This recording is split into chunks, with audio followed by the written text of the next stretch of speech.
Hello friends, Namaste. It's me Pratiksha Gautam and I would like to welcome you to my YouTube channel.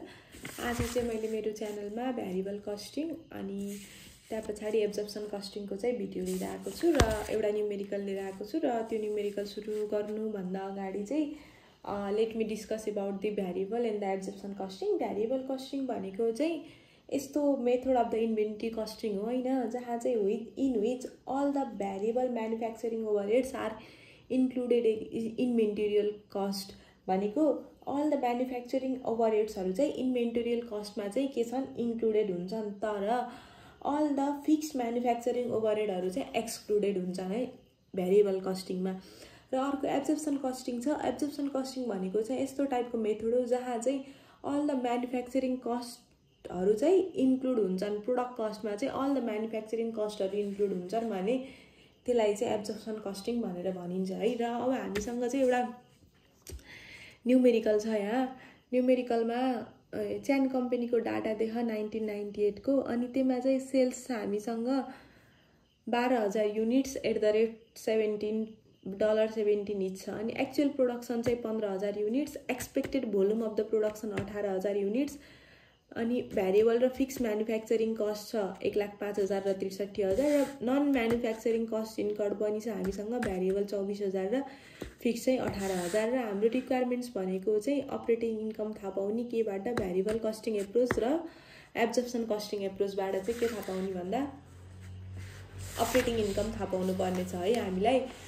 अनि अब फर्स्टमा चाहिँ variable costing एप्रोचबाट जाम है। ल variable costing एप्रोचबाट जाँदाखेरि हामीसँग यहाँ सेल्स रेभिन्यू छ।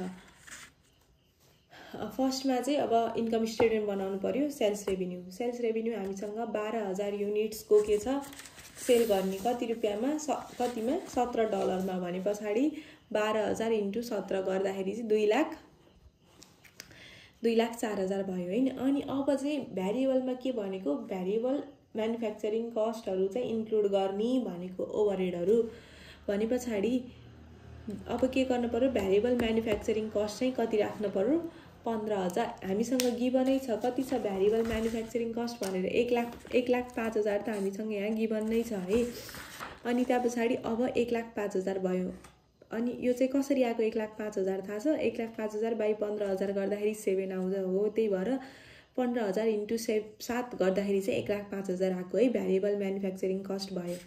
अनि हामीसँग क्वेसनमा ओपनिङ स्टक छ, ओपनिङ स्टक छैन, त्यही भएर ओपनिङ स्टक 0 भयो। अब क्लोजिङ स्टक चाहिँ हाम्रो के भन्छ अरे, एक्चुअल प्रोडक्सन चाहिँ 15,000 भयो, तर एक्सपेक्टेड प्रोडक्सन चाहिँ 18,000 थियो भने पछाडि त क्लोजिङ स्टक त कति रह्यो, 3,000 रह्यो। 3,000 × 7 भयो, यो कस्ट माथिबाट निकालेको 7 गर्दाखेरि चाहिँ 21,000 चाहिँ क्लोजिङ स्टक आयो। यसरी चाहिँ भ्यारिएबल सिओजिएस चाहिँ कति आयो, 84,000 भ्यारिएबल सिओजिएस आयो है, 84,000। अब म्यानुफ्याक्चरिङको त गर्यो, अब के गर्नु पर्यो, नन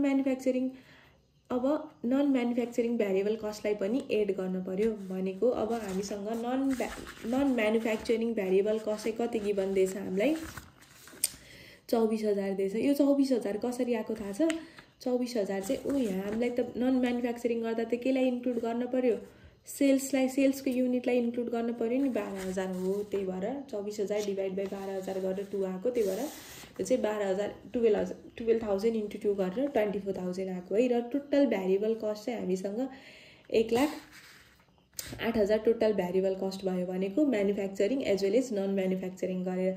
अब सेल्स रेभिन्यूबाट भ्यारिएबल कस्ट घटायो भने के आउँछ, कन्ट्रिब्युसन मार्जिन आउँछ, सिएम आयो। सिएम चाहिँ हामीसँग कति आयो, 96,000 चाहिँ सिएम आयो है, 96,000। अब हामीले के घटाउनु पर्यो, फिक्स्ड एक्सपेन्सेसहरु घटाउनु पर्यो।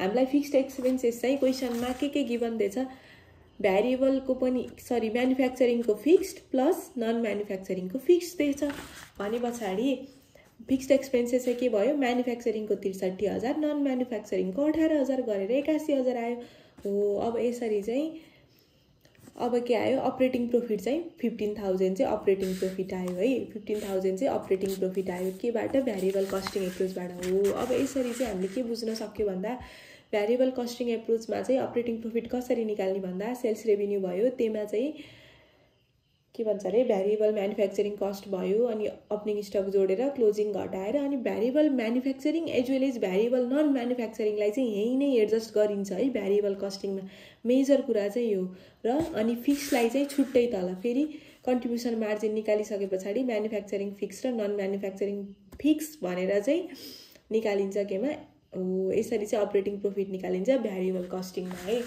ल अब हामी एब्जर्प्सन कस्टिङमा जाउँ। एब्जर्प्सन कस्टिङमा को फर्मेट अथवा प्रोसेस चाहिँ के हुन्छ भन्दा यसले variable manufacturing as well as fix म्यानुफ्याक्चरिङलाई चाहिँ कन्सिडर गरेको हुन्छ सुरुमै भनेको। अब सेल्स रेभिन्यू चाहिँ हामीसँग 12,000 नै छ 17 को दरले 2,04,000 भयो। अब सिओजिएस स्ट्यान्डर्डमा ओपनिङ स्टक त 0 भइहाल्यो।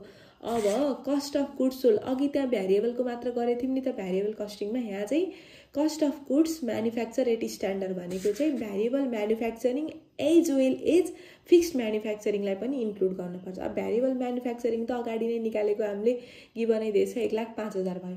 अब फिक्स्ड म्यानुफ्याक्चरिङ कस्ट चाहिँ कसरी निकाल्ने हो? फिक्स्ड म्यानुफ्याक्चरिङ कस्ट चाहिँ कसरी निकाल्ने भन्दाखेरि हामीलाई पर युनिट त चाहियो होइन, per unit fix overhead rate त चाहियो। त्यसको लागि चाहिँ हामीसँग फर्मुला छ है।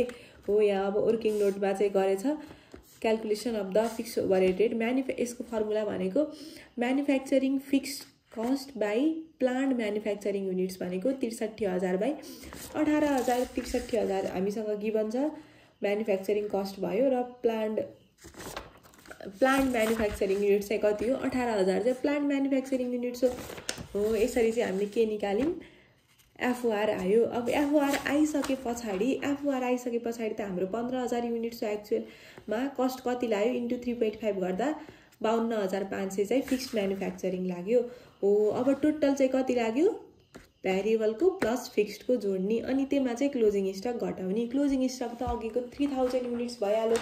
3,000 युनिट्समा फेरि पर युनिट चाहिँ कति यो फिक्स्डको पनि जोड्नु पर्यो अनि भ्यारिएबलको पनि जोड्नु पर्यो फिक्सको पनि जोड्नु पर्यो गर्दाखेरि 10.5 आउँछ गर्दा 31,500 चाहिँ क्लोजिङ स्टक भयो होइन। अब सिओजिएस एट स्ट्यान्डर्ड आयो अनि अब सेल्स रेभिन्यूबाट सिओजिएस घटाए पछाडि चाहिँ हामीलाई ग्रस प्रॉफिट आयो स्ट्यान्डर्डमा। अब हामीलाई ग्रस प्रॉफिट एट एक्चुअल चाहियो है। अब ग्रस प्रॉफिट एट एक्चुअल चाहियोलाई चाहिँ एक्चुअल निकाल्नको लागि चाहिँ प्रोडक्सन भोल्युम भ्यारिएन्सलाई चाहिँ एडजस्ट गर्नुपर्छ। अब प्रोडक्सन भोल्युम भ्यारिएन्स चाहिँ कसरी निकाल्ने भन्दाखेरि FOR into actual production minus plant production गर्ने। एफओआर भनेको 3.5 छँदैछ, हाम्रो एक्चुअल प्रोडक्सन भनेको चाहिँ 15,000 भयो, प्लान्ट प्रोडक्सन चाहिँ 18,000 भयो गर्दाखेरि नेगेटिभमा आयो है 10,500 नेगेटिभमा आयो। यु भनेको अनफेभरेबल, यदि पोजिटिभमा आयो भने चाहिँ एफ भनेर फेभरेबल लेखिन्छ जोडिन्छ, यु अनफेभरेबल आयो त्यही भएर उता गएर घटाइन्छ है। भनेको कसरी हुन्छ भन्दा प्लान्ट प्रोडक्सन 18,000 प्लान्ट गरेको थियो तर 15,000 गर्यो भने त कम गर्यो नि त हो, त्यही भएर चाहिँ अनफेभरेबल आयो। यु आयो भने पछाडि अब यो चाहिँ 18,000 भनेको 78,000 gross profit at the standard जुन 78,000 छ नि हो त्यसमा चाहिँ प्रोडक्सन भोल्युम भ्यारिएन्स चाहिँ 10,500 घटाएर 67,500 चाहिँ एक्चुअलको ग्रस प्रॉफिट आयो है। अब त्यहाँ पछाडि अब म्यानुफ्याक्चरिङलाई त माथि नै एडजस्ट गरियो। अब हामीले एडजस्ट गर्नु पर्यो चाहिँ केमा नन म्यानुफ्याक्चरिङलाई। नन म्यानुफ्याक्चरिङ गर्दाखेरि चाहिँ भ्यारिएबल नन म्यानुफ्याक्चरिङ चाहिँ हामीसँग कति छ 24,000 गिभन छ र फिक्स्ड नन म्यानुफ्याक्चरिङ चाहिँ 18,000 गिभन छ गर्दाखेरि चाहिँ नन म्यानुफ्याक्चरिङ चाहिँ 42,000 आयो र एडजस्ट गर्दाखेरि 25,500 चाहिँ अपरेटिङ प्रॉफिट आयो। एब्जर्प्सन कस्टिङबाट भ्यारिएबल कस्टिङबाट 15,000 आयो। अनि अब चाहिँ हामीले रिकन्सिलिएसन गरौँ है त। Reconciliation of the operating profit गर्ने हामीसँग ओपनिङ स्टक कति छ छैन, क्लोजिङ स्टक कति छ 3,000 युनिट छ गर्दा ओपनिङ र क्लोजिङको डिफरेन्सेस चाहिँ 3,000 आयो। अब यसलाई फिक्स ओभरहेडले मल्टिप्लाई गर्दा 10,500 आयो है। अब यो र यो रिकन्साइल हुनपर्छ भन्नुको मतलब अब यहाँ यो इन्भेन्ट्री भयो त्यसलाई एफओआरले मल्टिप्लाई गरेर 10,500 आयो। अनि अब प्रॉफिट अन्डर द भ्यारिएबलमा चाहिँ 15,000 profit under the variable, profit under the absorption चाहिँ 25,500 भने पछाडि डिफरेन्स अफ द प्रॉफिट चाहिँ कति भयो हो 10,500 भयो है। यसरी रिकन्साइल भयो हो। यसरी चाहिँ अब यो फर्मेटमा भ्यारिएबल कस्टिङमा चाहिँ फर्स्टमा भ्यारिएबल म्यानुफ्याक्चरिङलाई कन्सिडर गर्ने अनि फिक्स्ड म्यानुफ्याक्चरिङ नन म्यानुफ्याक्चरिङलाई चाहिँ पछाडि कन्सिडर गर्ने। तर एमा के हुन्छ भ्यारिएबलमा, तर एब्जर्प्सन कस्टिङमा चाहिँ के हुन्छ भन्दा फिक्सलाई पनि भ्यारिएबललाई पनि एकैपटकै कन्सिडर गरिन्छ अनि पछाडि चाहिँ एडजस्ट गरिन्छ नन म्यानुफ्याक्चरिङलाई है। हो यसरी चाहिँ हामीले के गर्न सक्छौँ भन्दाखेरि variable as well as absorption costing अनुसार चाहिँ अपरेटिङ प्रॉफिट निकाल्न सक्छौँ है त। अब हजुरहरूलाई केही डाउट छ भने चाहिँ कमेन्ट बक्समा गएर कमेन्ट पनि लेख्न सक्नुहुन्छ। आजको लागि चाहिँ यति नै। Okay, thank you for watching, bye bye, see you on next video.